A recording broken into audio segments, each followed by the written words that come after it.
Hello, હું ચંદ્રિકા રાજપૂત શ્રી ગોપીનાથ કિચનમાં આપનું સ્વાગત કરું છું. આજે આપણે બનાવીશું પાતરા. ઘણા લોકો આને અળવીના પાન અથવા તો પત્તરવેલિયા પણ કહેતા હોય છે.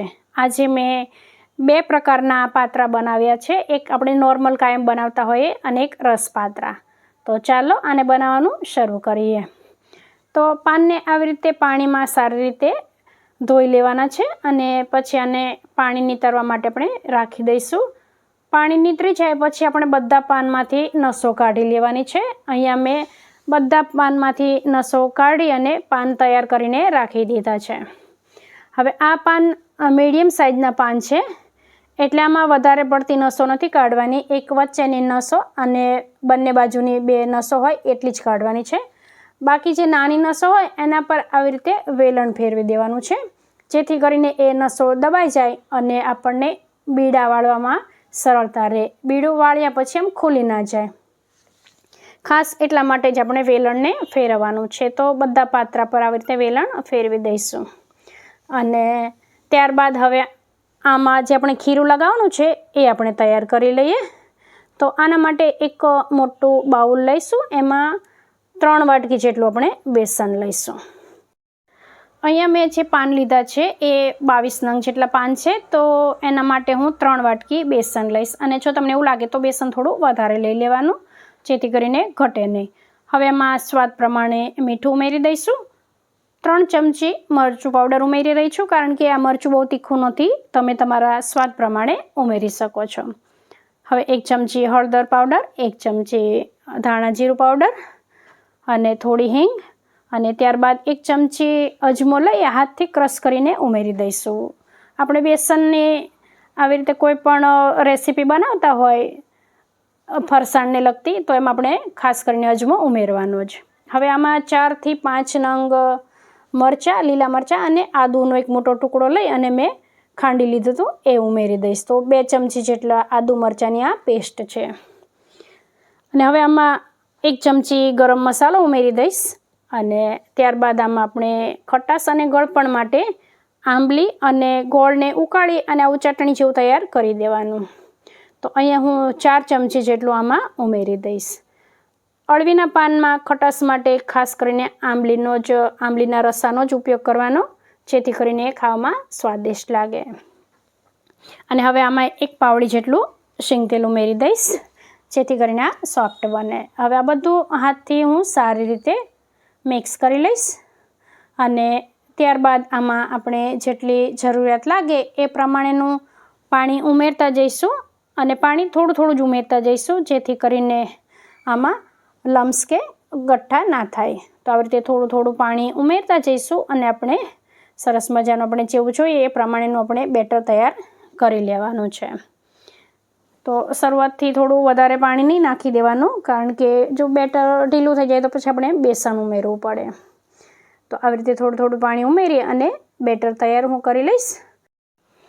હવે આપણે આની કન્સિસ્ટન્સી ચેક કરી લઈએ. તો જો આવી રીતે રિબન કન્સિસ્ટન્સીવાળું બેટર તૈયાર કરવાનું છે. વધારે પાતળું પણ નહીં અને વધારે થીક પણ નહીં. હવે આપણે મસાલા બધા કેવા પડ્યા છે આપણે ટેસ્ટ કરી લેવાનું. તો અહીંયા બધા મસાલા માપસરના છે, એટલે કશું ઉમેરવું નહીં પડે. હવે આમાં હું 2 થી 3 ચપટી જેટલા સોડા ઉમેરી દઈશ અને સોડાને એક્ટિવ કરવા માટે ઉપર થોડો લીંબુનો રસ રેડી દઈશ, જેથી કરીને સોડા એક્ટિવ થઈ જાય. અને ત્યારબાદ હવે આને હાથથી 5 થી 7 મિનિટ સુધી ફેંટી લેવાનું છે. આને જેટલું આપણે ફેંટીશું ને એટલું આ બેટર એકદમ આમ હળવું થઈ જશે. આમાં એર કણ ભરાઈ જશે એટલે એકદમ આ સોફ્ટ થઈ જશે. અને આપણે કોઈ પણ ભજીયા કે એવું બનાવતા હોઈએ ત્યારે બેટરને આપણે ખૂબ ફેંટતા હોય છે, જેમ કે દહીંવડા બનાવતા હોઈએ એ બધામાં. તો એવી રીતે જ આપણે આને ફેંટી લેવાનું છે. આ થોડું ઘટ્ટ હોય એટલે હાથ દુખવા લાગે, પણ આપણે 5 થી 7 મિનિટ તો એને ફેંટવાનું છે. તો અહીંયા તમને જોતાં જ ખ્યાલ આવશે, થોડો કલર પણ ચેન્જ થઈ જશે. અને જો આવી રીતે એકદમ આમ સ્મૂથ બેટર તમને દેખાશે. તમને આમ હાથમાં પણ ફીલ થશે એકદમ હળવું બેટર તૈયાર થઈ જશે. તો અહીંયા આપણું આ સરસ મજાનું એકદમ ટેસ્ટી બેટર તૈયાર થઈ ગયું છે. હવે એને આપણે પાન પર લગાવી દઈશું. તો આપણે જે આ બીડું વાળવાનું છે એ પાન દરેક બીડા વખતે આમ એક સરખા પાન હોય ને એવી રીતે લેવાના. અને આ મીડિયમ સાઇઝના પાન છે, એટલે એક બીડું વાળવા માટે હું 4 પાનનો ઉપયોગ કરીશ.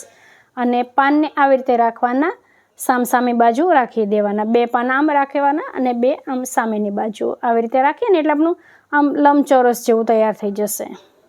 હવે આવી રીતે માપસરનું છે આપણે આમાં બેસન લગાવવાનું છે, આપણે જે ખીરું તૈયાર કરીને રાખ્યું છે એ. અને ત્યારબાદ આને આપણે ફોલ્ડ કરી દેવાનું છે. તો આપણે 4 પાન રાખી અને આવી રીતે બેસન લગાવી દીધા પછી આપણે બંને બાજુથી એને ફોલ્ડ કરવાનું છે. તો સાઈડમાંથી આવી રીતે ફોલ્ડ કર્યા પછી જે આપણને આ પાનનો ભાગ દેખાય છે લીલો, એના પર બેસન લગાવી દેવાનું, જેથી કરીને સારી રીતે આપણે બીડું વાળીએ ચોટેલું રહે. હવે આવી રીતે બંને બાજુ બેસન લગાવી દીધા પછી આ બાજુનો જે ભાગ છે એને પણ આવી રીતે આપણે ફોલ્ડ કરી લઈએ અને અહીંયા પણ આપણે બેસન લગાવી દઈએ.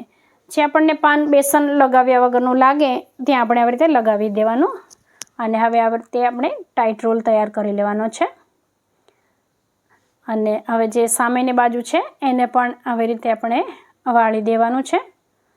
અને પછી આપણું આ બીડું તૈયાર થઈ જશે. તો આવી રીતે આપણે બધા જ બીડા તૈયાર કરી લેવાના છે. જો અહીંયા બેસન લગાવી દેવાનું અને હવે આવી રીતે આમ ફોલ્ડ વાળી અને આને એવી રીતે રાખવાનું, આ જે છેલ્લો ભાગ છે નીચે એવી રીતે, એટલે આપણું આ બીડું ખુલે નહીં.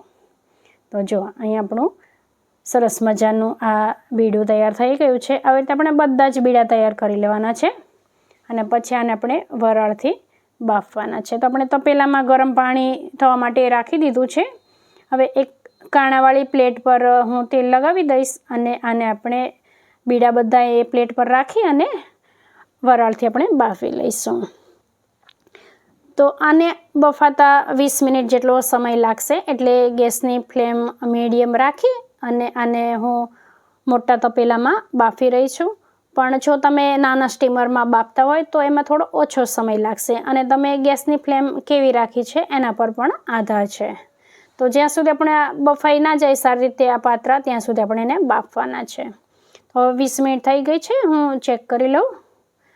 તો આપણે એમ જોતાં જ ખ્યાલ આવે કે આ થઈ ગયા છે, પણ એમ છતાં આપણે ચપ્પુ આવી રીતે લગાવી અને જોઈ લઈએ તો આપણું આ ચપ્પુ એકદમ ક્લીન નીકળ્યું છે અને આપણા પાત્રા સરસ રીતે બફાઈ ગયા છે. હવે ગેસ બંધ કરી અને આને ઢાંકી અને આપણે સીજવા દેવાનું છે 10 મિનિટ માટે. અને ત્યાર પછી આપણે આ પાત્રા લઈ અને પાત્રા ઠંડા થઈ જાય ને પછી જ આપણે એના કટ લગાવવાના છે. જેમ આપણે ઢોકળામાં ઠંડા થાય પછી, થોડા ઠંડા થાય પછી જ કટ લગાવતા હોય છે, એવી રીતે ઠંડા થાય પછી આને આવી રીતે કટ લગાવી દેવાના છે. અને જો આપણા સરસ મજાના પાત્રા તૈયાર થઈ ગયા છે. હવે આમાં આપણે પ્રમાણસરનું બેસન લગાવ્યું છે. હવે આને આપણે વઘાર કરી લઈએ. તો એક કડાઈમાં 2 પાવડી જેટલું તેલ લીધું છે. તેલ ગરમ થાય એટલે એમાં રાઈ, હિંગ, તલ અને 1 વાટકી જેટલું પાણી ઉમેરી દઈશું. જો તમારે વધારે રસાવાળા પાત્રા ખાવાના હોય તો પાણી થોડું વધારે ઉમેરવાનું. હવે પાણીના ભાગના મસાલા કરી લઈશું. એમાં આપણે મીઠું, મરચું, હળદર, ધાણા જીરું ઉમેરી દઈશું. અને ખટાશ અને ગળપણ માટે જે આપણે આંબલી અને ગોળનો રસો તૈયાર કર્યો છે એ 4 ચમચી જેટલો ઉમેરી દઈશ.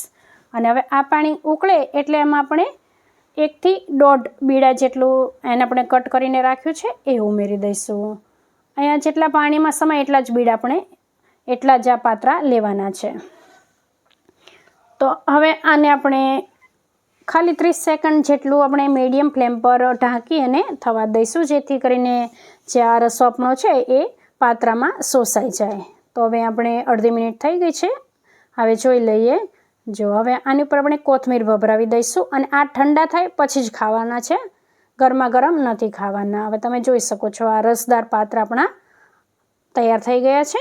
હવે આપણે બીજા પાત્રા વઘારી લઈએ. તો એના માટે એક કડાઈમાં આપણે 3 પાવડી જેટલું તેલ લઈશું પાત્રા, કારણ કે હવે વધારે છે આપણી પાસે.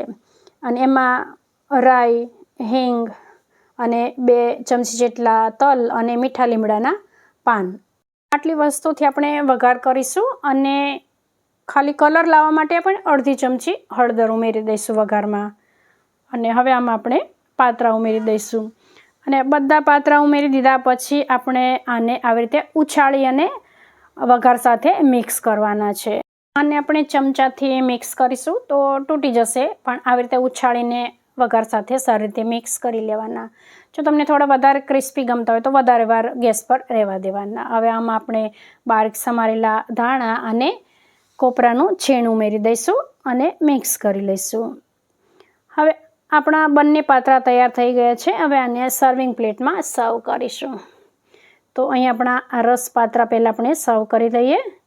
પણ જો તમને આ રસો ઓછો લાગતો હોય તો થોડો રસો વધારે રાખવાનો.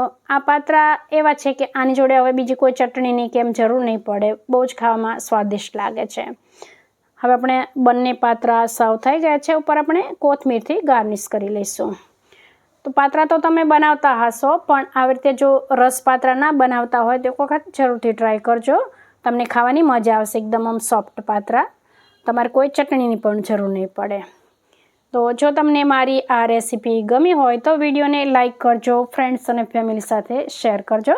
ચેનલ પર નવા હોય તો સબસ્ક્રાઈબ કરવાનું ભૂલતા નહીં. ફરી મળીશું આપણે એક નવી રેસીપી સાથે. ત્યાં સુધી આવજો.